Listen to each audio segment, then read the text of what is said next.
चॅनलायझेशन म्हणजे काय तुम्हाला सांगते. क्रिकेट कुणाकुणाला आवडतं? सगळ्यांना आवडतं. एक थोडा मागचा म्हणजे आमच्या वेळचा संदर्भ तुम्हाला सांगणार आहे. कदाचित तुम्हाला तो माहिती आहे की नाही माहित नाही, पॅरेंट्सला डेफिनेटली माहिती असेल. व्हॉट इज चॅनलायझेशन ऑफ अँगर हे तुम्हाला सांगते. 2007 T20 world cup India versus England. काय सांगू शकता? Is there anything special? Yes, हां, राईट. युवराज सिंगचा एक वर्ल्ड रेकॉर्ड आहे. तो वर्ल्ड रेकॉर्ड असा सेट झाला नाही बरं का.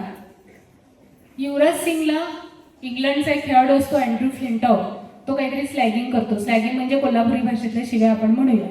तुम्हाला कुणीतरी शिवी दिली तर काय होईल? शांत बसणार का? राग येणार ना, लगेच जाणार ना तुम्ही कॉलर पकडायला.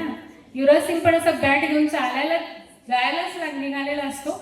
धोनी त्याला थांबवतो. आपण इथं मॅच जिंकायला आलोय, focus on the run, right, असं तो सांगतो. आणि त्यानंतर कुणाची ओव्हर असते?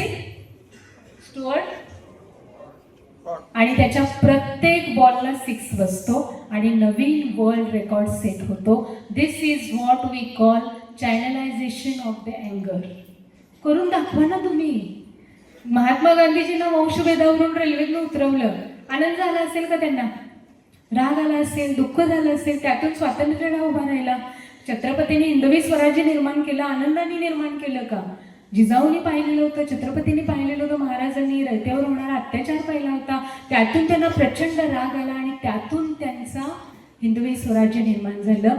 या वयाच्या टप्प्यावर कुणीतरी तुमचा अपमान करेल, कुणीतरी तुम्हाला डिव्हॅल्युएट करेल. लगेच भांडायला जायला किंवा लगेच मुळमुळ रडत बसायची काही गरज नाही आहे. दोन्ही गोष्टी चुकीच्या आहेत.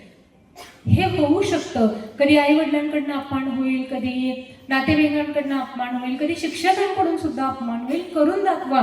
Work hard in silence, let the success make the noise.